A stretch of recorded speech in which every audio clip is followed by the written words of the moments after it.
Governor صاحب کے بیٹے نے درہ اٹھایا اور درہ اٹھا کر کے اس جیتنے والے غریب آدمی کی کمر پہ درے مارے. اس کو جب درے لگے تو بیٹے نے گھر آ کے باپ کو اپنی لہو لوہان کمر دکھائی. باپ کے دل میں بڑی قدر ہوتی ہے اولاد. والد نے جب دیکھا نا لہو لوہان ہے گردن تو والد چیخے روئے اور پھر پتہ نہیں اگلے 1.5 منٹ میں اس بچے کے والد کو کیا ہوا, اس نے آنسو پونچھے اور بیٹے کو کہنے لگا میرے گھوڑے کے پیچھے بیٹھ. کہا کدھر جانا ہے؟ فرمانے لگے یہ ظلم کا دور نہیں, یہ عمر کا دور ہے.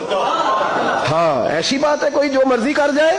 بیٹھ میرے گھوڑے پہ. آدھی رات کے وقت پہنچے مدینے اور باہر جا کے وہ آدمی پکارنے لگے, کہنے لگے عمر باہر آؤ, نکلو خوابگاہ سے. جب غریبوں پہ ظلم ہو تو پھر حکمرانوں کو سونے کی اجازت نہیں ہوا کرتی. باہر آؤ. فاروق اعظم آدھی رات کو اٹھ کے آئے. کیا ہوا؟ کہا عمر دیکھ یہ بیٹا جو میں نے اپنے منہ کے نوالے کھلا کھلا کے پالا ہے, ذرا میرے لال کی پشت دیکھ. تیرے دور حکومت میں یہ حال ہوگا.